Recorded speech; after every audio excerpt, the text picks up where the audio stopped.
اللہ اکبر۔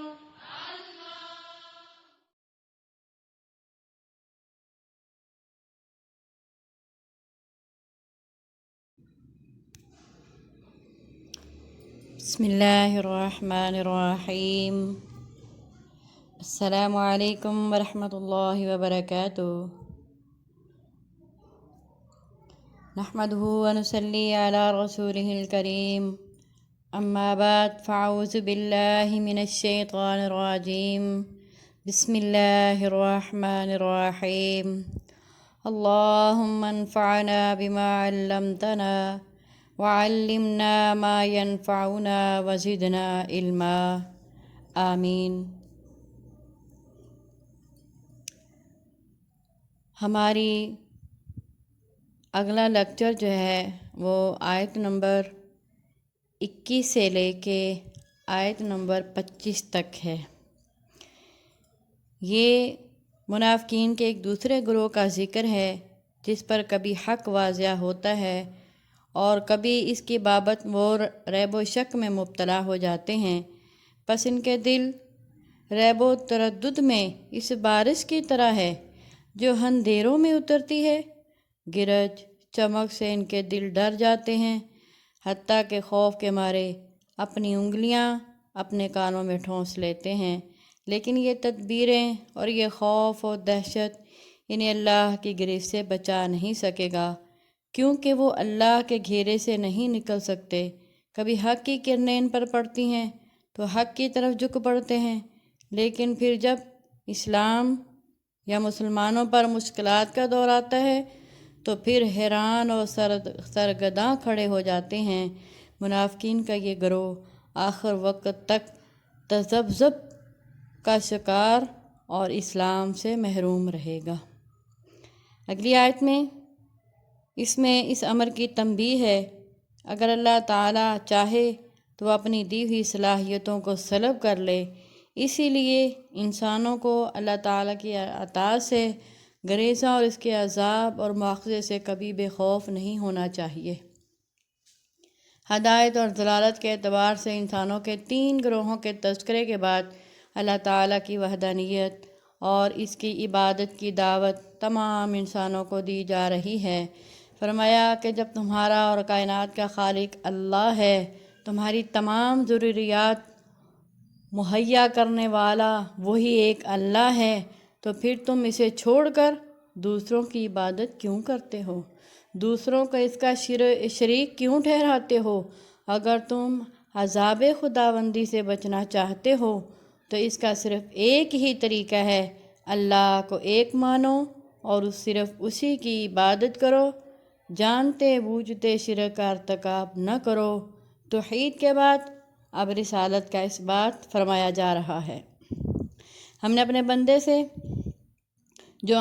بندے پر جو کتاب نازل فرمائی، اس کے منزل من اللہ ہونے میں اگر تمہیں شک ہے تو تم اپنے تمام حمایتیوں کو ساتھ ملا کر اس جیسی ایک صورت ہی بنا کر دکھا دو۔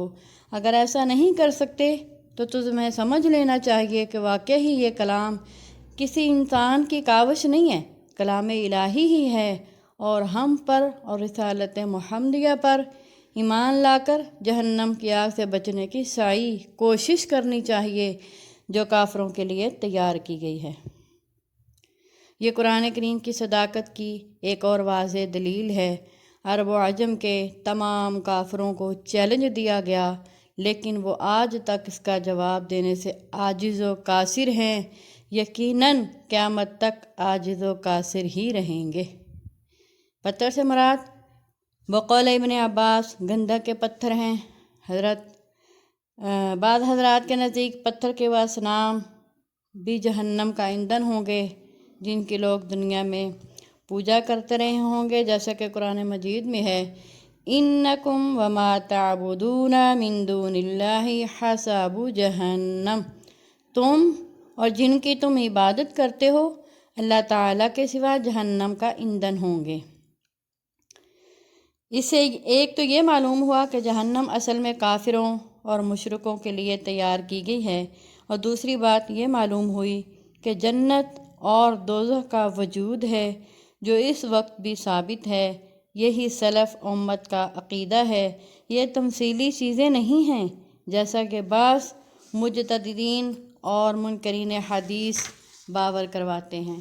قرآن کریم نے ہر جگہ ایمان کے ساتھ ساتھ عمل صالح کا تذکرہ فرما کر اس بات کو واضح کر دیا کہ ایمان اور عمل صالح ان دونوں کا چولی دامن کا ساتھ ہے۔ عمل صالح کے بغیر ایمان ثمر آور نہیں، اور ایمان کے بغیر اعمال خیر کے عند اللہ اخروی لحاظ سے کوئی اہمیت نہیں ہے۔ اور عمل صالح کیا ہے؟ جو سنت کے مطابق ہوں، خالص رضا الہی کی نیت سے کیا جائے۔ خلاف سنت عمل بھی ناقابل قبول اور نمود و نمائش اور ریاکاری کے لیے کیے گئے عمل بھی مردود ہیں۔ آگے ہے متشابہن کا مطلب یا تو جنت کے تمام میووں کا آپس میں ہم شکل ہونا ہے یا دنیا کے میووں کے ہم شکل ہونا ہے۔ تاہم یہ مشابہت صرف شکل یا نام کی حد تک ہی نہیں ہوگی، ورنہ جنت کے میووں کے مزے اور ذائقے سے دنیا کے میووں کا کوئی نسبت ہی نہیں ہے۔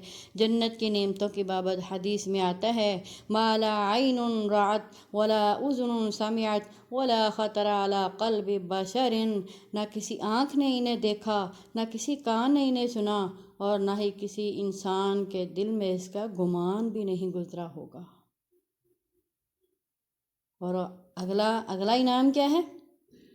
حوریں ہوں گی، ازواج مطہرہ، پاک حوریں ہوں گی، حیض و نفاس سے، دیگر آلائشوں سے بالکل پاک ہوں گی، ہر گناہ سے پاک ہوں گی۔